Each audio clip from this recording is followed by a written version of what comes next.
देखो अब तो किसको नहीं है खबर, देखो अब तो किसको नहीं है खबर, दिल को तुमसे प्यार, दिल को तुमसे प्यार, देखो अब तो किसको नहीं है खबर, देखो अब तो किसको नहीं है खबर, दिल को तुमसे प्यार, दिल को तुमसे प्यार, देखो अब तो किसको नहीं है खबर, देखो अब तो किसको नहीं है खबर, दिल को तुमसे प्यार, दिल को तुमसे प्यार, दम भर में फिरते हैं हम दोनों अक्सर, और झूठी कसमें भी खाते हैं, पर कहाँ दिल कहे तुमसे, I wanna hold your hand, oh yeah, I'll tell you something, I think you'll understand when I say that something. I wanna hold your hand, I wanna hold your hand, I wanna hold your hand. Thanks very much for agreeing to join with us. And I know you well, you know me well, we know each other too well. But for the benefit of the audience, could you please introduce yourself, name, rank, serial number, location, age, and how you know me? Thank you for inviting me, Eddie Bhai. It's always been a pleasure, and we have been friends since 1963. And we both met at MSCT, Bhopal, Madhya Pradesh, Engineering College. And I don't know, good thing or bad thing, he was my roommate for 5 years. Anyway, we had good time while we were studying. And I'm going to mention something. He might edit it out. I don't know. But one thing that I gained by having Eddie Bhai as my roommate was I wrote a qawwali that was befitting his behavior, and he always complained, "क्या करे, pass नहीं होता है, pass नहीं होता है." Then I said, "तो पढ़ते क्यों नहीं हो?" So then that gave me an idea. So I wrote a qawwali. पढ़ाई करते नहीं, फेल होते हैं हम, इन किताबों से बचकर कहाँ जाए हम, पढ़ाई करते नहीं, फेल होते हैं हम, इन किताबों से बचकर कहाँ जाए हम. And as one of the words of the Qawwali at the end says, mechanical मिलती नहीं, इलेक्ट्रिकल बनती नहीं, सिविल वालों से बचकर कहाँ जाए हम, पढ़ाई करते नहीं, फेल होते हैं हम, इन किताबों से बचकर कहाँ जाए हम. Thank you, Eddie, for the encouragement. Thank you. आपने मेरी सारी पोल खोल दी. You touched a very delicate point, and 60 some years, 50 some years have gone by since those days. And looking back, I'll tell you my very, very candid impression. इतने हमारे साथ gold medalists थे, and I've been approaching all of them to talk and give some advice for younger people, and they're not willing to share. And first, I used to think that they're just selfish and they don't want to share. But now I'm coming to the conclusion, a lot of people are going to hate me for this, but I'm coming to the conclusion that giving was never in their books. They only wanted to do everything for themselves. Gold medal ले लिया, gold medal को दबा के रखा है. और इन दोस्तों को मैं ये बोलता हूँ, डिग्री जब आपको मिली थी, गोल करके दिया था उन्होंने, कभी खोला है आपने? कईयों ने तो फ्रेम कर लिया, बट बाकी है, आज तक मेरी डिग्री किसी ने देखी नहीं है. So only thing they see is me, and today I'm wearing this probably to show off my being a president of MSCT. But otherwise, आपके हरकतों से लोग पहचानते हैं आपको. MSCT को आपने आगे बढ़ाना है. It's by what you do, not by what you've done and what you earned. Having said that, this is your show, not mine, so I'll let you go on. Can you please tell me what have you achieved that in your life after MSCT, that was a low point in your life, which all of a sudden changed your life with no regrets? Basically, after the graduation, I was never unsatisfied by what job I did, what, what I earned. Never had any artificial expectations. तो क्या होता है अली भाई, जो degree आपके हाथ में आती है ना, there is just a license to go on a journey on a highway. That's it. And then when you go along the highway, things could not be very smooth. You might hit some bumps as you go along, and then you might even have to take a detour. इसका मतलब है, you might have to change the profession. You know and I know, you did so many different things when you came to Canada just to survive and did extra courses. So same thing, what the basic degree does is, it gives some kind of power to you to analyze the life and the problems. Okay. In my case, after I graduated from engineering, I went to Uganda. That was the perfect timing because the country was getting lots of new industries, and they didn't have enough technical staff or engineers. In fact, what used to happen at the airport, they ask you, where are you coming from? I'm coming from India. So what did you do? I study engineering. And the custom officer used to get extra money to pass this message to his minister that such and such person has entered the country and he's an electrical engineer. Next morning, somebody from minister will come to your house and says, you are hired, but you have to stay in my constituency because everybody needs you. Can you stay here? So it was a different game. I had an amazing job, company car, company house, amazing salary. Then, of course, Idi Amin came to power. I went to England, struggled for a while, survived, was not choosy about what I did. As long as I had a decent job and maintained my lifestyle. Same thing I would like to say, don't get hung on your special lifestyle because it is never fixed. It will change. Then I had a chance to come to Canada. And of course, you know, you invited me to stay with you in Hamilton and found a job for me. Thank you very much. That was my starting point. I didn't have to struggle in the beginning. And then I found a job near Ottawa, a small town called Carleton Place. There was a textile mill, and they were looking for somebody who could control everything: production planning, maintenance, hiring proper people, training them. I had no experience about this thing, but they hired me anyways. And I did very good. Worked for the company for about 4 years, and then realized maybe I should start my own venture. Then I started my own textile mill with another partner in Carleton Place. For about 4 years, we did very good till the free trade came in between Mexico and USA. That was the end of the most of the textile industry in Canada. That was okay. I wasn't disheartened. And then I waited for few days to see my next step. And then came the boom in electronic engineering companies like Nortel and so many other companies. So I joined one of the companies and worked there for about 4 years. And then again, same thing, another detour. They all moved to China and Mexico. That was fine. I was ready. I was prepared.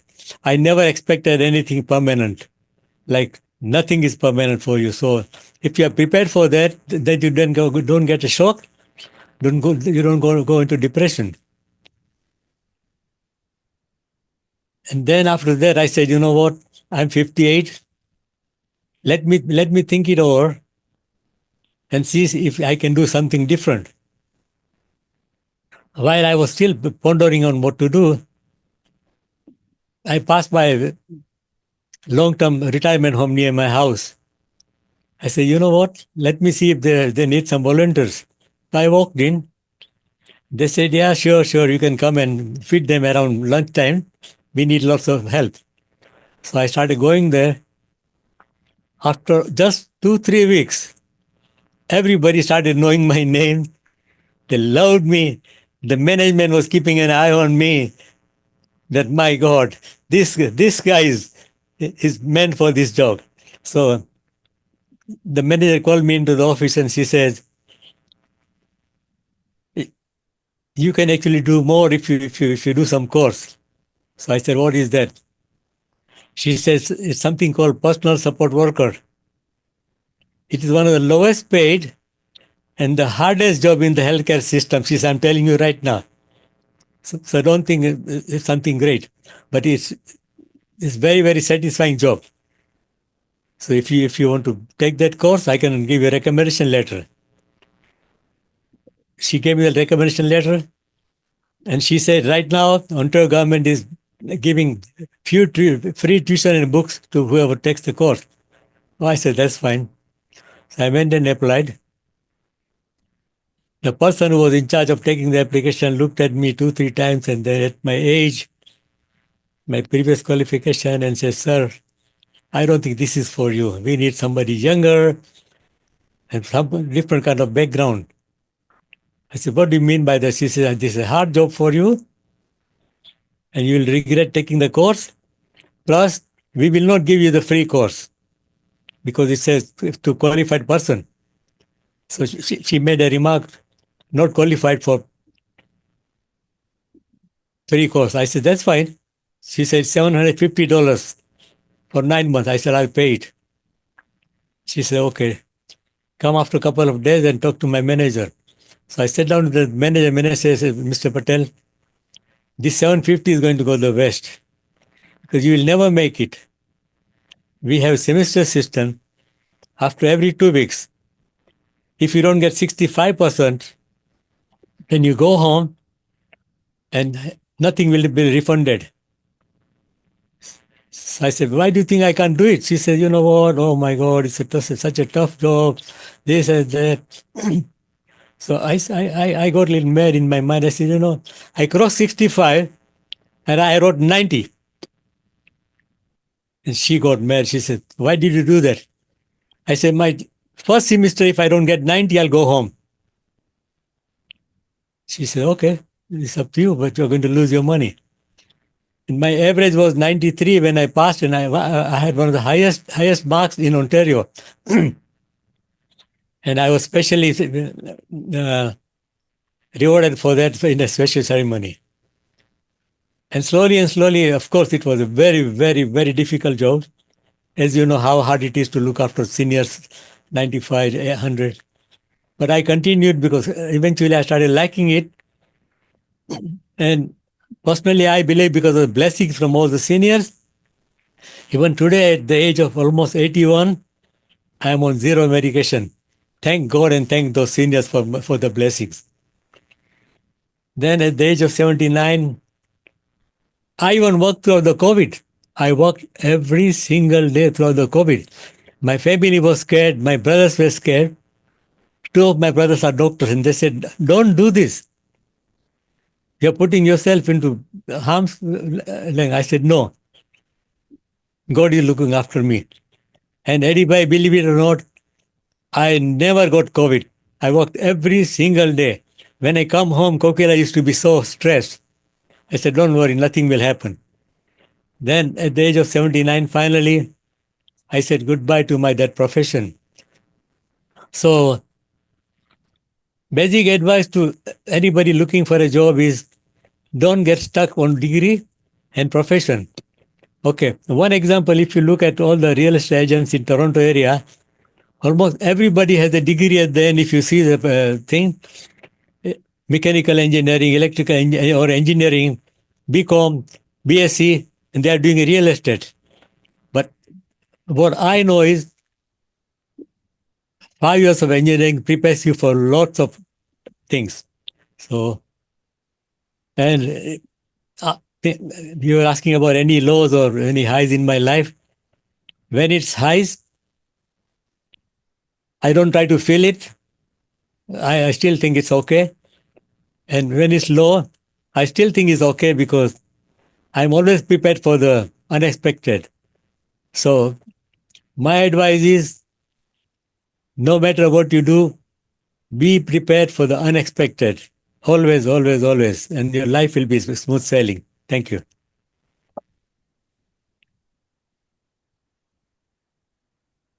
You've said a lot over there and very, very impressive history that you shared with us.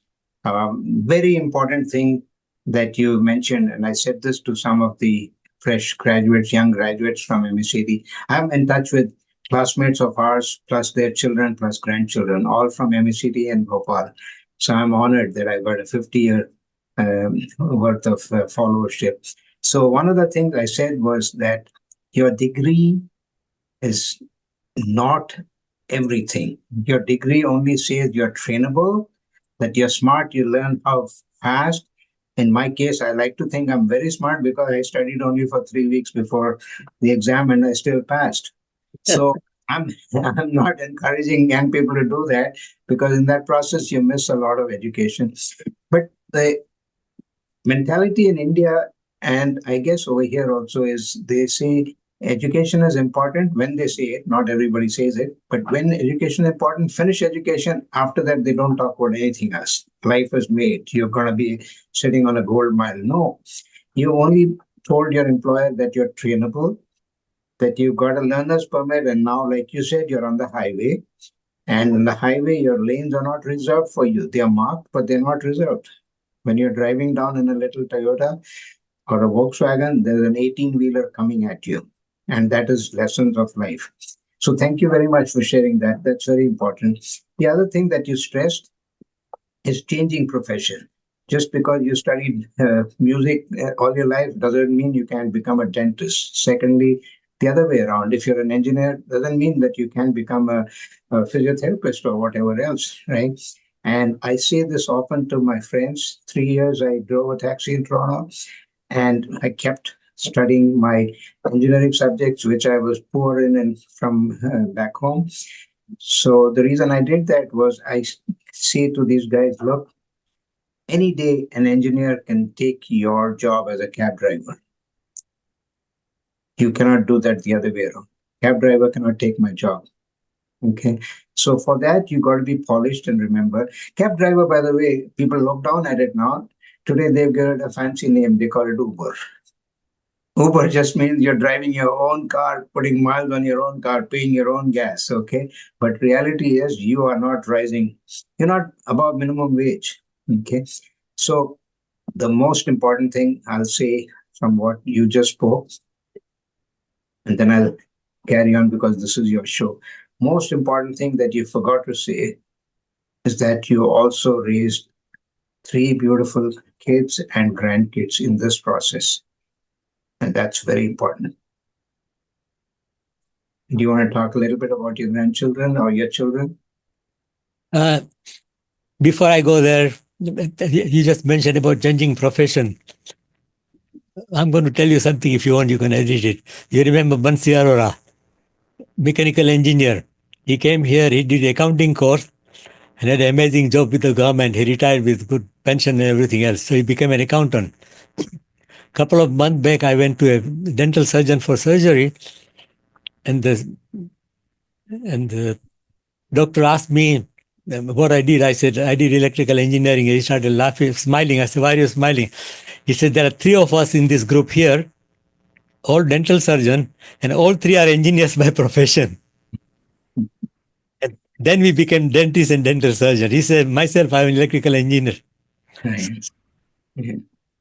So it shows that you should not get stuck to your profession. And about my grandchildren, they're all doing good right now because, as you know, my daughters Manisha, Rupal, Sonal, they all had good education, and Kokila has really prepared them for the life, like to stay happy, and all the kids are doing very good. Three are in university right now, doing very good. The fourth one will go next year. And when we get together, we always discuss. We sit down with them. We discuss about their views and ideas, and they want to know lots about us too. That gives them encouragement. That nothing comes on a silver plate. So when I tell them about our experiences, they say, "Oh my God! So you did this, everything." So it helps them to build the confidence to go in life. Another thing I told them, like, normally, I'm going to mention something I didn't mention before. Normally, when anybody from Uganda goes to India to study, the father goes with the son because it's the first time the child is leaving the country and going to a new place. My father said, "I'm not going to go with you because I trust you." And he even told his friend that Mahendra can walk on water. If he has to walk, he will walk on water. So I'm going to let him go alone. I went alone, did my pre-science in Indore, found the place on my own, had no experience outside Uganda. And then, of course, I ended up in Bhopal, as you know, and found good friends like you. So here I'm going to mention another thing too. Keep your good friends by your side. They will always help you. As soon as Eddie Bhai found it out, I'm coming to Canada, he says, "Mahendra, come to the country and join me as soon as possible in Hamilton, and I'll find you something."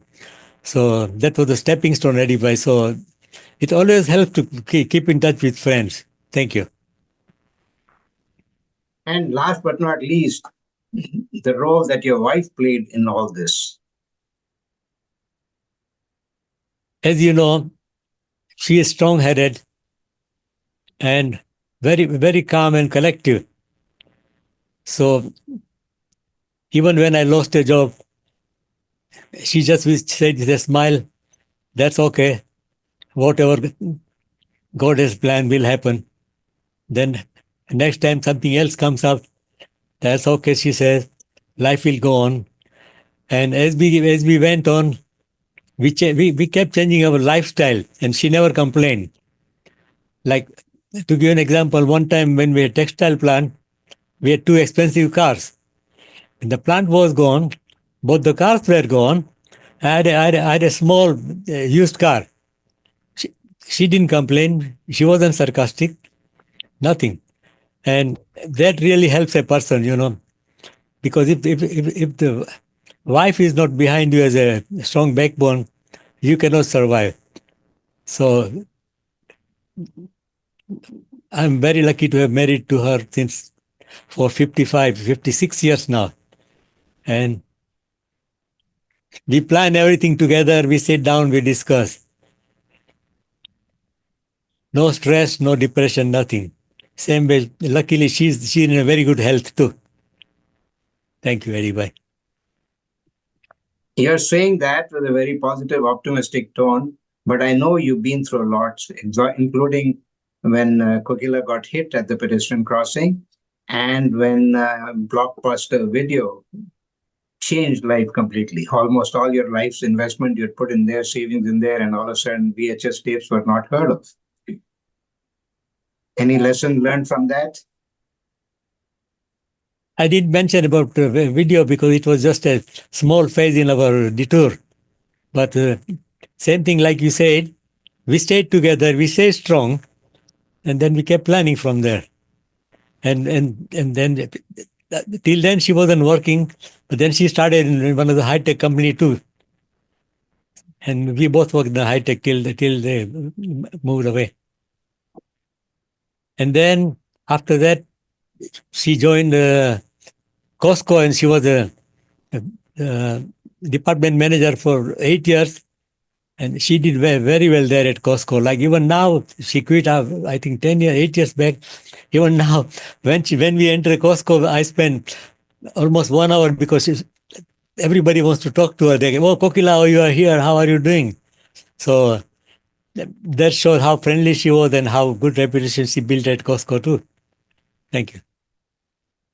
Okay, I think we've covered most of the things, but I will ask you a couple of questions. Reason I'm asking this is I'm in touch with a lot of new immigrant kids, especially from North India, and a lot of them have come with false expectations. A lot of them want to own a Lamborghini or an expensive car and pay it off in 2 years. A lot of them are upset because the house have been here 5 years and I still don't own my house. If they own it, they say my mortgage is not paid off.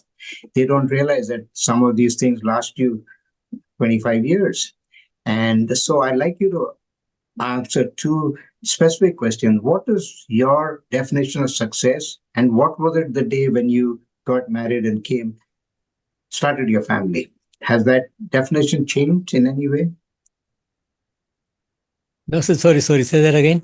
Definition of success. Some people have material things, house, car, cash, kudi, koti. In Punjabi, they say that. I got it now. Okay. But to me, definition of success is having a good, stable life and no artificial dreams, no artificial expectation. Okay, then जितना कपड़ा जितनी चादर है उतना कपड़ा I don't know how to say it. So the problem starts when you start expecting out of your limitations and spend more. So it's not a good idea to do that.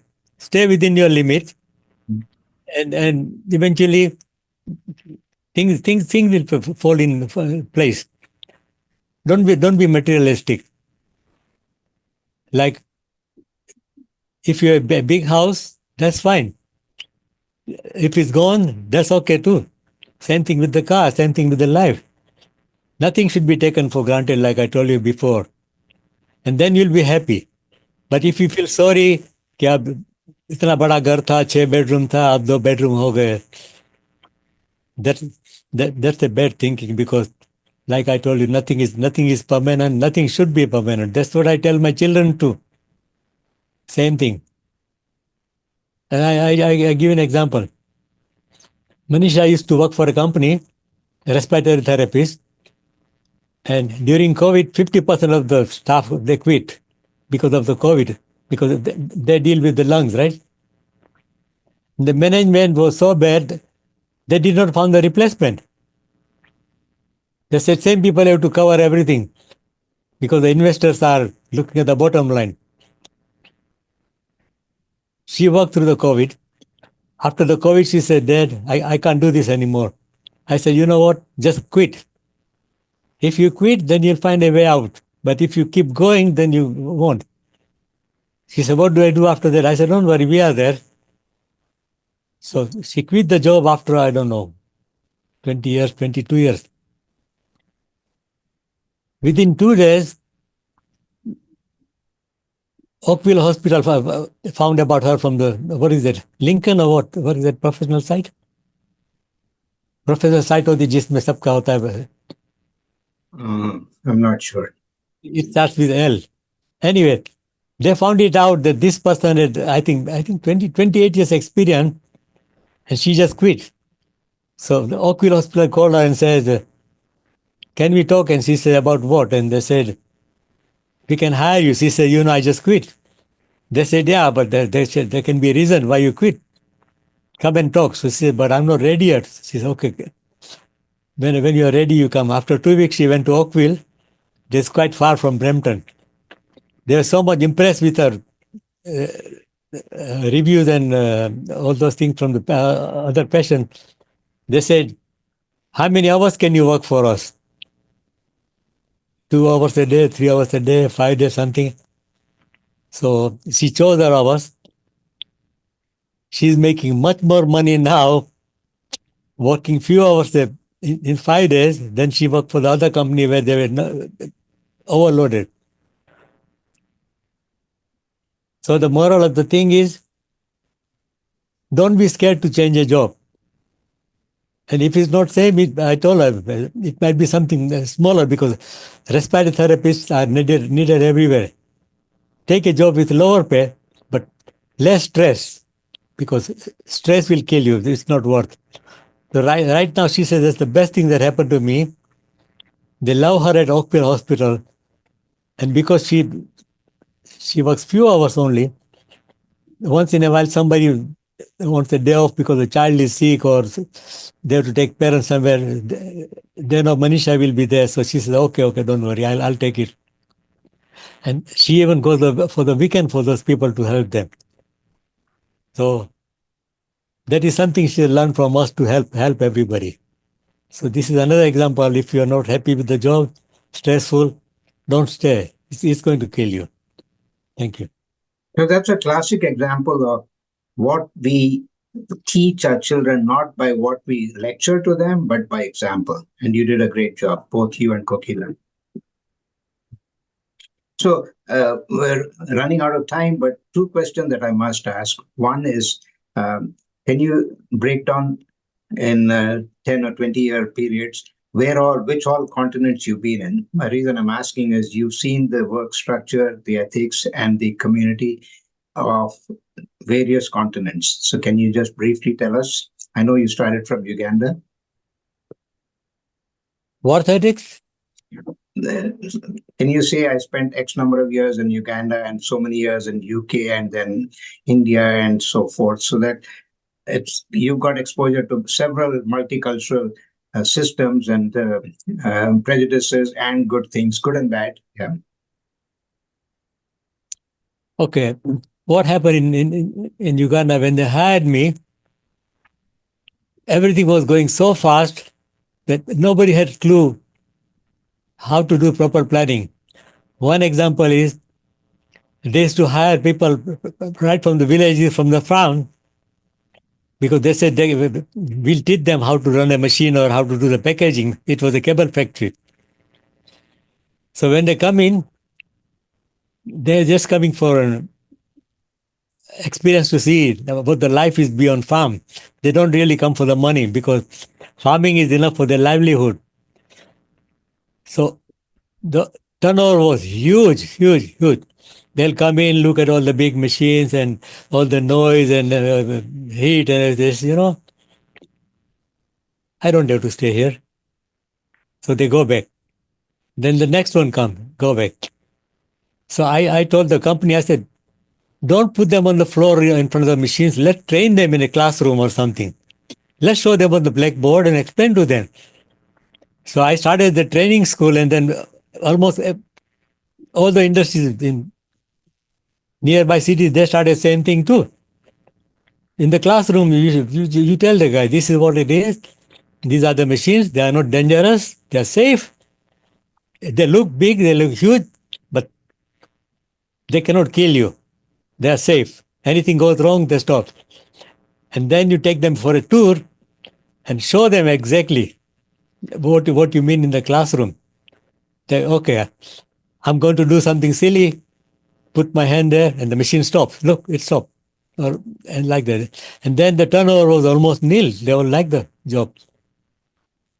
When I went to England, I found the productivity was very low.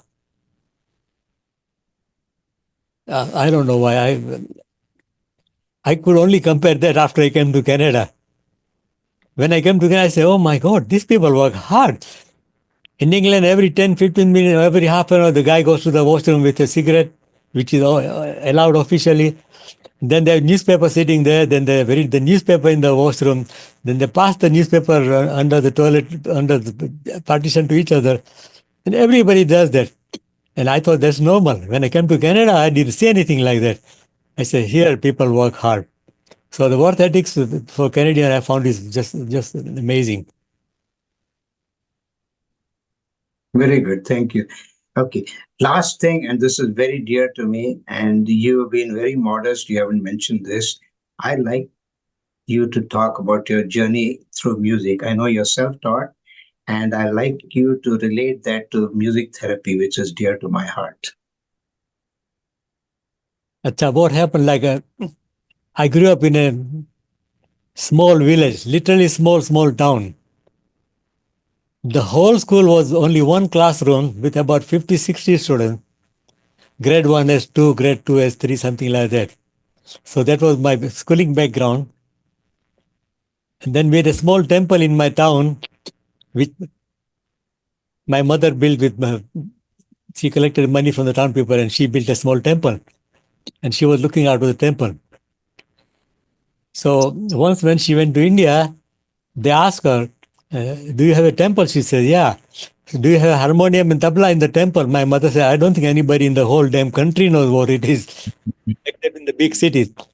No, you need to take it. It's good for religious singing. So my mother brought it to Uganda and put it in the temple. And I was very religious growing up. So every evening I had to go for the arti around 7 o'clock. They won't do the arti till I go there from my sports activities. Then I keep looking at the harmonium. I said, I used to watch them in the movies, which was rare. Like we used to watch maybe one movie a year or something like that. But I knew there's something called harmonium. So I told the Panditji, what is this? He said, this baja hai, लेकिन वो आपकी माँ लाई है कोई बजाता नहीं है. I said, can I take it home? She said, oh my God, that's the best thing that can happen to me. Take it home.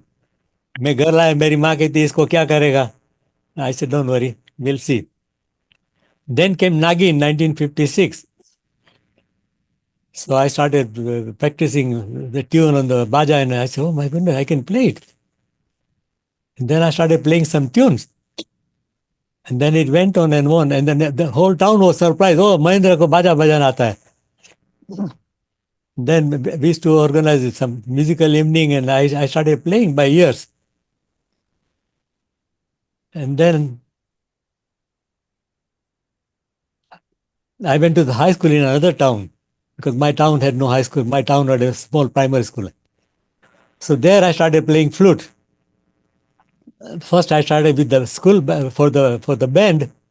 Then I started playing on my own. I used to play Oh Basanti, Pavan, Pagal and all those things. And the next was of course Bhopal. And you know what happened there. I started a musical band in Bhopal, MSCT, called Swingin' Technicos. And you remember, we did very good. We had Hardy on drums and so many other people. And then we had Kailash Sharma, our very good singer. Ravindra Datta used to sing. Then I used to write Kawali. जाने बहार तुम तो कश्मीरी हूर हो, जाने बहार तुम तो कश्मीरी हूर हो, आंख है मैं के प्याले, बाल है गुंगर वाले, आंख है मैं के प्याले, बाल है गुंगर वाले, वादा है हल्का हल्का, आंचल है ढलका ढलका, वादा है हल्का हल्का, आंचल है ढलका ढलका, नैन शराबी तेरे, गाल गुलाबी तेरे, मुखड़ा सुहाना तेरा, मैं हूँ दीवाना तेरा, इतना बता दे जालिम क्यों मुझसे दूर है, जाने बहार तुम तो कश्मीरी नूर हो, जाने बहार तुम तो. So there is something I gained by studying in Bhopal, Kavali, and I used to write, and this is the one I wrote and composed. Thank you, Ji. So that's my musical journey. Thank you very much. Thank you for giving us so much of your time.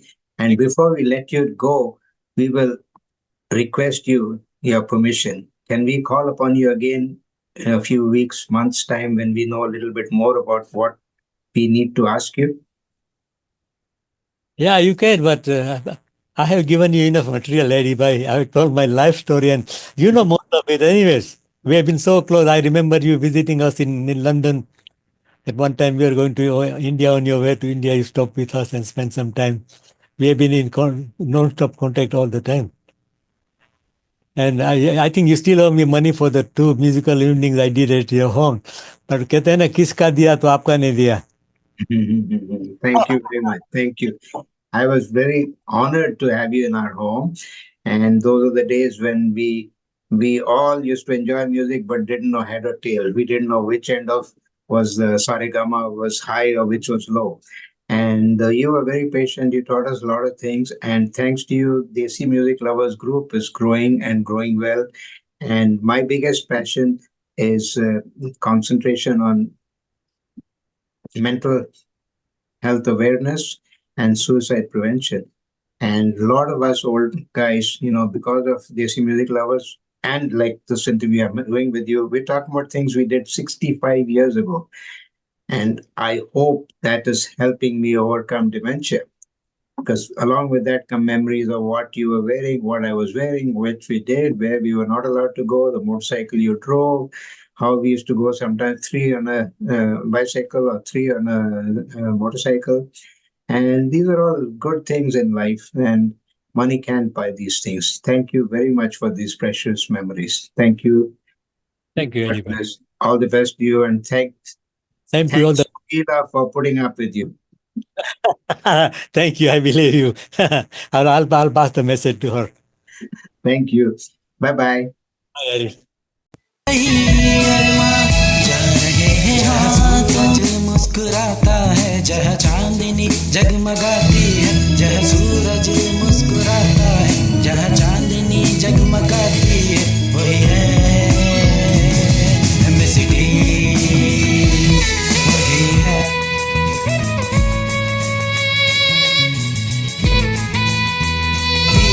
जहाँ सूरज मुस्कुराता है, जहाँ चांदनी जगमगाती है, वही है सूरज मुस्कुराता है, जहाँ चांदनी जगमगाती है, जहाँ सूरज मुस्कुराता है, जहाँ चांदनी जगमगाती है, वही है सिटी, वही है सिटी।